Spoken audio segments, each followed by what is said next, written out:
This video was brought to you by my most recent Ko-fi supporters. Supporters have access to an extra channel in my Discord server, where you can find sneak previews of upcoming videos and future content ideas. Your viewership is always enough, but the donations are appreciated. So thank you to all my recent supporters, and thank you, as always, for watching Danominator.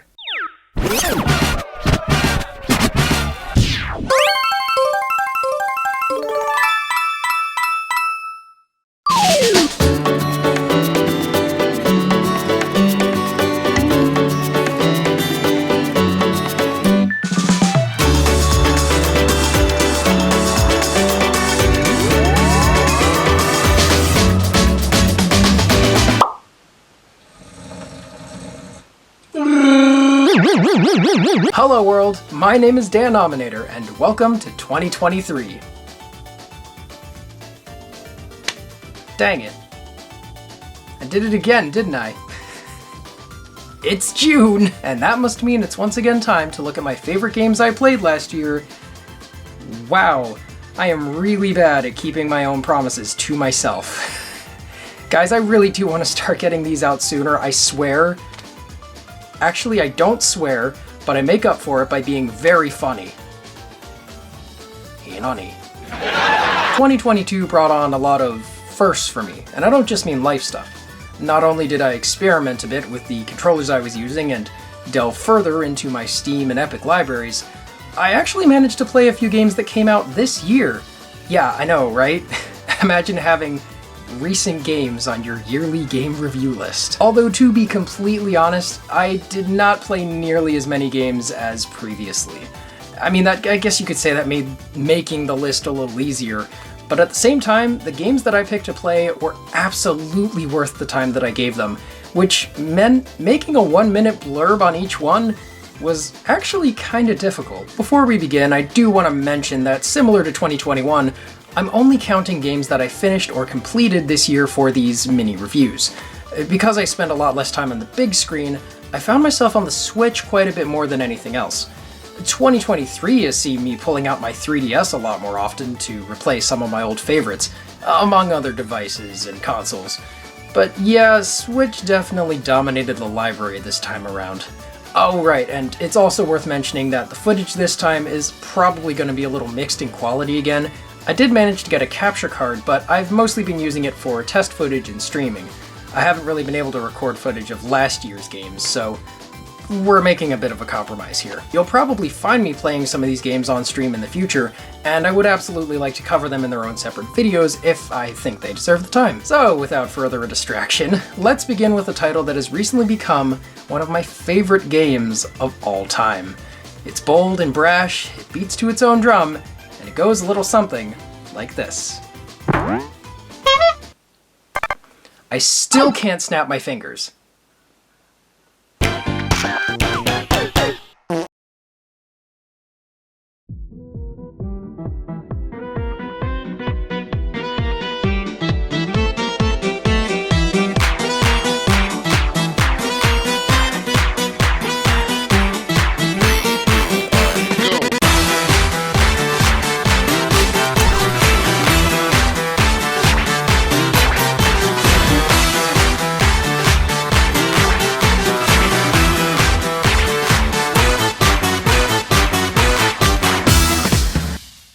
This is my game of the year.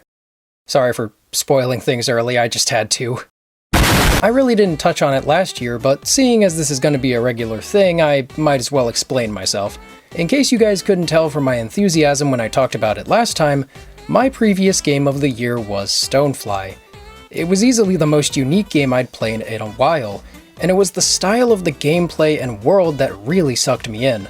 I guess what really makes a game of the year for me is an extremely tight and solid title with a perfect sense of satisfaction, or a completely unique experience that I can't find anywhere else.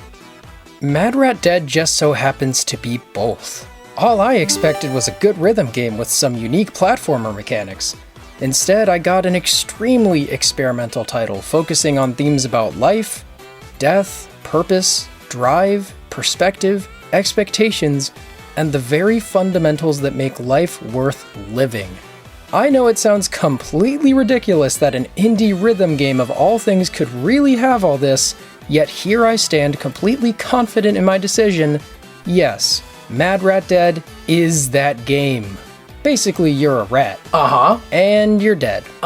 You're also pissed. Callback jokes. What starts out as a petty revenge plot about a lab rat relying on his ticking heartbeat to jam his way through linear platforming stages slowly becomes something much greater as you learn more about the characters and their motivations.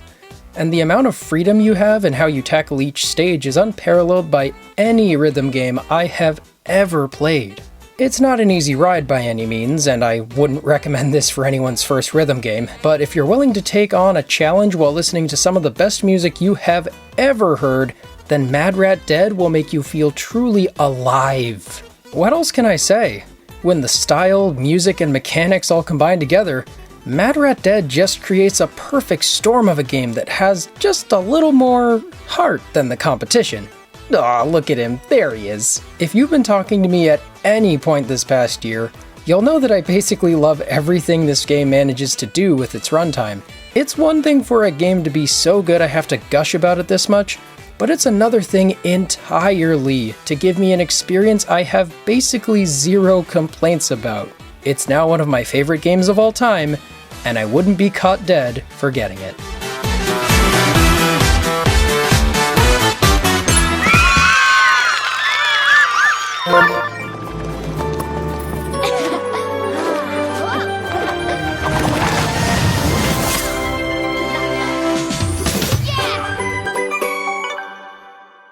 Look at this.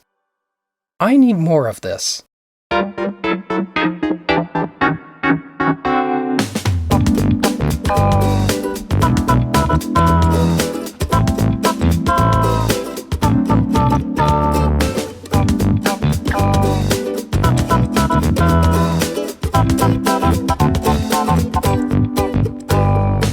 New Super Lucky's Tale is quite possibly the most inoffensive, adorable thing I have ever witnessed, and I am not complaining in the slightest.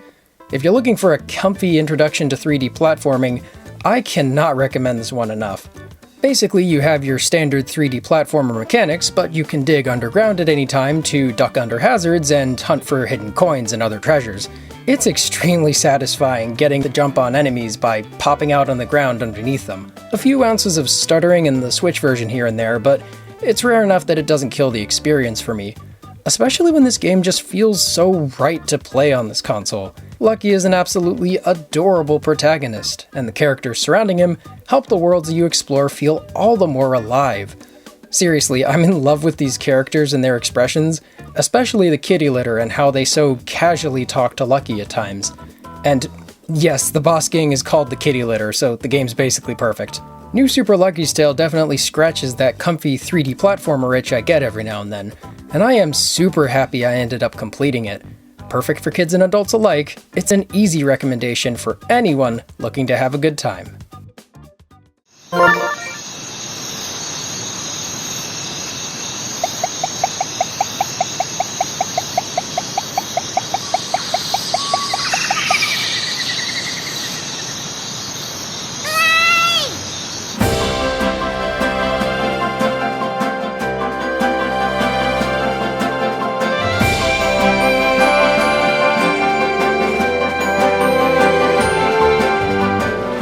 Wait, what? Dan played a game that came out this year? Surely you jested! Look, if any game was going to get me out to Walmart of all places to buy a brand new Switch game day one, something I have literally never done before or after this, it would be a brand new Kirby game. Star Allies notwithstanding. Sorry buddy, you tried your best. This game is a first in a lot of ways actually. It got me to buy a game at launch, and outside of the experimental Kirby 3D Rumble and Battle Royale if you really want to squint, this is the first mainline 3D Kirby game. And man, does it feel good to finally be here. I know it's not the open world adventure a lot of people were hoping for, myself included, but I can't express enough that this linear 3D platformer makes the most of its limitations. I've heard people comparing it to Super Mario 3D World, but like, look me in the eye and tell me that 3D World is this pretty. Go on. Oh wait, not only is it a looker, this game manages to improve the Kirby formula in some pretty significant ways too, mainly with the copy abilities and their absolutely ridiculous evolutions. Kirby wondered what he should do. Suddenly, Kirby transformed into a car. Seriously, whoever decided to add a hammer to the hammer ability? Please tell me this person got a raise. Top it off with an overarching theme of a post-apocalyptic wasteland, a final boss sequence that somehow dominates over most of the bosses in the franchise, yes, even this one, and double down on the charm that makes Kirby, Kirby. Yeah, this one's a winner to me. This game is so good that I have to get a second opinion just to prove to you how good it is. Let me just call good old Big Bro real quick.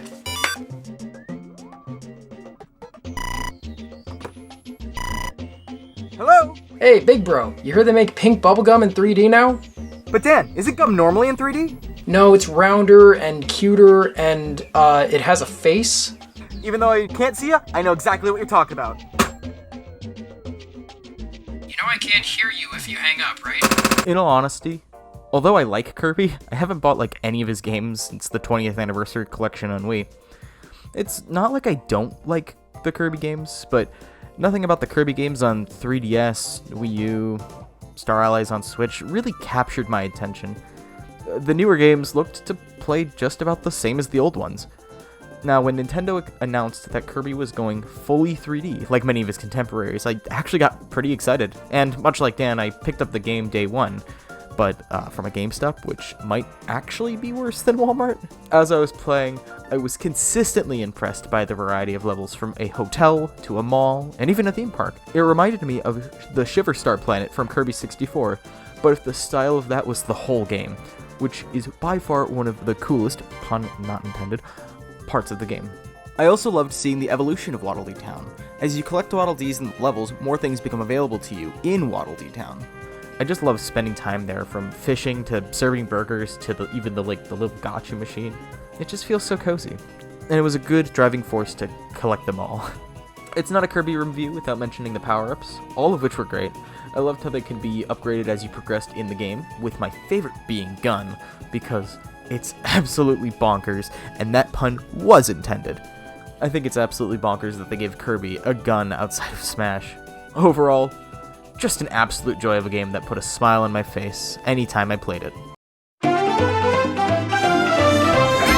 Thanks to Dan for having me on. Hello?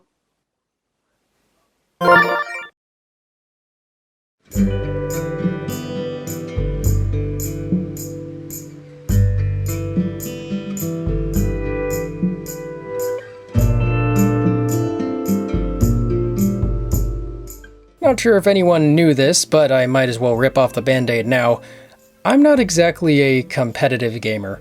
If anything, I'm known for playing more out-there experiences and trying new things that look kinda weird in the grand scheme of the video game landscape. I guess it also helps that I like to take a break every now and then and play something a little more thought-provoking and relaxing, which probably looks a little weird in the context of the online multiplayer age that just so happens to be extremely popular right now.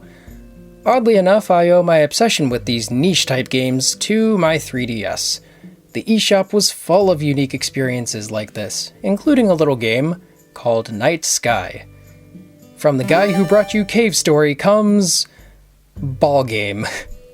This physics puzzle platformer is easily one of my favorite 3DS indie games, and it got ported to PC via Steam just a few years ago.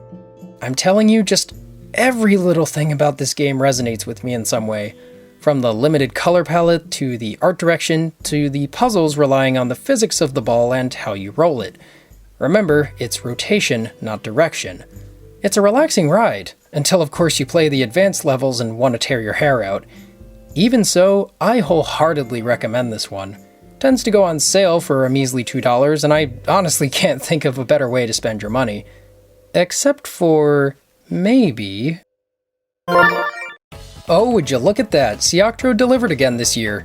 Twice. First up is a short little game about a tiny round bee climbing vertical tower-shaped levels and... yeah, no, that's about it. I get the feeling this one was designed as an SNES graphical throwback first, and a game second, but that doesn't stop it from being any less fun. The time trials definitely make it worth your time, and again, a single dollar on the eShop, so you really can't go wrong here. And of course the Donkey Kong Country style mixed with the perfectly fitting original soundtrack certainly bumps it up a notch.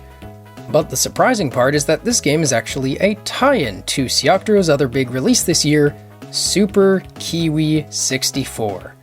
Now this is a substantial little game. I mean, it's still over in a few hours, but the exploration found in this small package more than outweighs the price of admission. If I were comparing it to anything, I'd say it's a nice mix between the low-poly collectathon nature of Banjo-Kazooie and the Pokio bird capture mechanic of Super Mario Odyssey. Also, consider all the potential limits of that idea completely removed because you can climb literally anything in this game. And because of that, there's basically zero difficulty here to speak of, but as a guy who spent over 5 minutes climbing a single wall in Breath of the Wild, I'm okay with a casual experience every now and then, thank you very much. Man, it is so nice to be back to the fluid, snappy movement of a Sioctro game. Kiwi has such a wonderful sense of flow between running, jumping, and gliding. Each of these moves can be combined with one another to cover a ton of ground, so the real challenge is honestly figuring out the pace at which you want to explore. Combine that with an extremely charming N64 graphical style, and the usual Sioctro game breaking that I swear is lifted on purpose, and yeah, this one is an easy recommendation from me.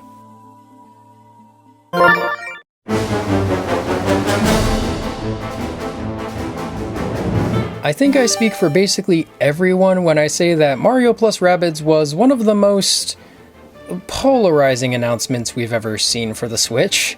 But seeing as the Mario and Luigi series is on an indefinite hiatus and Paper Mario is doing its own thing now, yeah, I guess anything resembling a Mario RPG is welcome at this point. And this game, all $15 of it used from GameStop, is actually kind of amazing.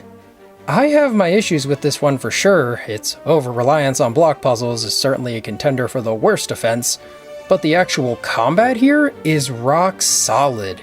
It may seem limiting at first, but as you learn more techniques and how to combine them, you'll find yourself multitasking to make the most of every turn. I will admit that tactical strategy games like XCOM aren't normally my thing, and the only reason I really tried it out is because it had Bing Bop Wahoo on the box.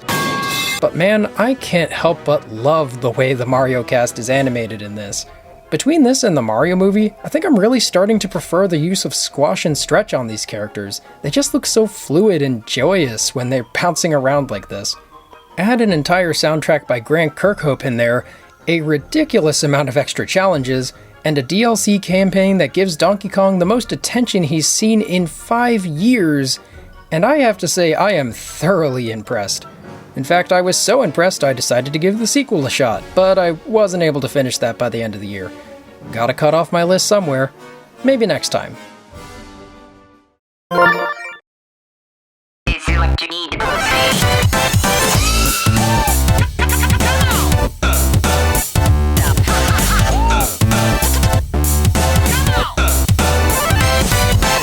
Indie studios are the best, man. Sometimes they just do things like, yeah, okay, make a 2D platformer with grapple swinging. Sure, add actual fun swimming mechanics from Donkey Kong Country. Throw in some Sonic Rush style music while you're at it. Yeah, of course, call it Grapple Dog. Why not? This game has an amazing aesthetic, and I hope we're due for more games in this style in the future. And everything else just works. I will admit the grapple physics took a little while to get used to. Like, the speed and height of your grappling don't matter as much as the angle you let go from. But once you get used to it, the sense of flow you get from exploring these stages is unparalleled. There's definitely a blockiness to the art style, but man, if the pixel art doesn't manage to impress despite that. Love the animations here. I don't really have that much to say about this one. It's just really good, and I think you'll like it. You can pet the dog for goodness sake, so it's basically a 10 out of 10.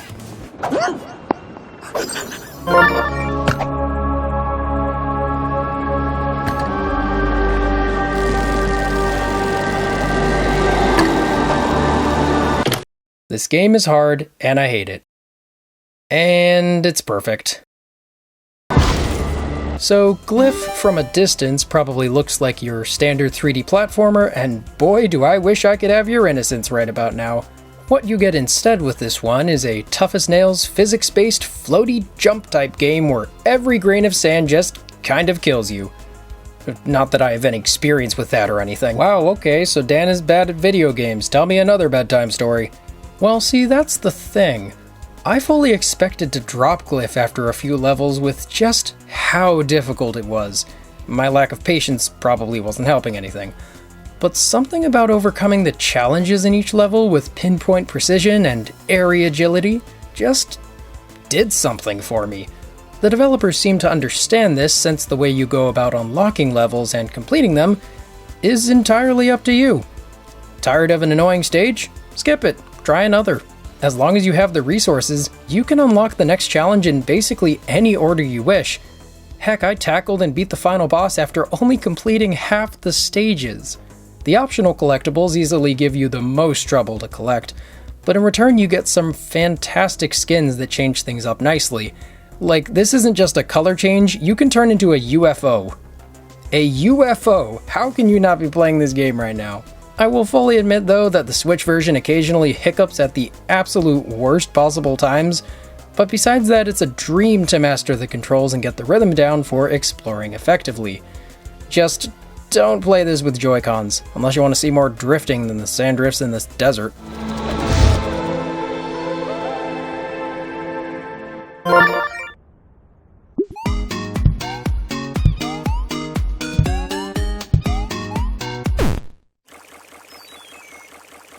Okay, just hear me out on this. The Dadish games are deceptively simple platformers that just so happen to be mobile game ports sold at a higher price on the Switch. Given all that, I should probably hate these, and yet here I am recommending them. So why? Why would I bother playing these tiny little games when they're so short and simple? They were on a decent sale for once, I don't know. Okay, so there really isn't that much to say about these games, but I would actually say the simplicity of them works strongly in Dadish's favor. They're quick to retry, trial and error games that use simple platforming challenges mixed with precision timing. There's not much to them, except for the dialogue. The interactions between Dadish and his many children are hilariously written, providing a nice reward of brief comedy in between each stage. Each game also has some extra goodies and bonus modes that can be unlocked by finishing the game and collecting all of the hidden stars throughout the stages. Again, it's not really the complexity of the games that hooked me, it's the little things they do in their simplicity that did. Also, they managed to pull off a running joke with a screaming animal that's funny, so yeah, props to you for that.